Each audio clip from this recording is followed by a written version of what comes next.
म्हसवड येथे वृद्ध दाम्पत्याचे हातपाय बांधून कोयत्याचा धाक दाखवून सुमारे 2 लाख रुपयांचा ऐवज लांबवला। रात्री 9 वाजता ही धाडसी चोरी करण्यात आली।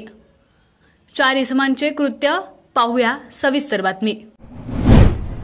आम्ही तुमच्या मुलाचे मित्र आहोत, लग्नपत्रिका द्यायची आहे अशी बतावणी करत 4 अज्ञात इसमांनी राजाराम गणपत केवटे व सौ सिंधुबाई राजाराम केवटे यांच्या घरात प्रवेश करून घरी कोणी नसल्याचा गैरफायदा घेत घरातून सुमारे 2 लाखांचा मुद्देमाल रात्री 9 वाजता चोरून नेला।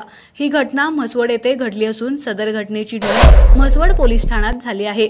याबाबत घटनास्थळावरून मिळालेली माहिती अशी की म्हसवड येथील विश्रामगृह परिसरात राजाराम गणपत केवटे वय वर्ष 75 हे आपली पत्नी सौ सिंधुबाई राजाराम केवटे वय वर्ष 67 राहत असून त्यांचा मुलगा संदीप राजाराम केवटे हे कृषी अधिकारी आहेत, त्यामुळे ते सातारा येथे राहण्यास असतात।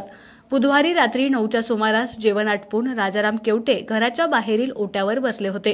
यावेळी 4 इसम आले आणि आम्ही तुमचा मुलगा संदीप याचे मित्र आहोत, त्यांना लग्नपत्रिका द्यायची आहे असं सांगितलं। म्हणून श्री केवटे यांनी त्यांना घरात नेलं। पत्रिका लिहिण्यासाठी त्यांनी पेन मागितला, पण पेन आणण्यासाठी वळले असता पाठीमागून त्यांना चौघांनी पकडलं।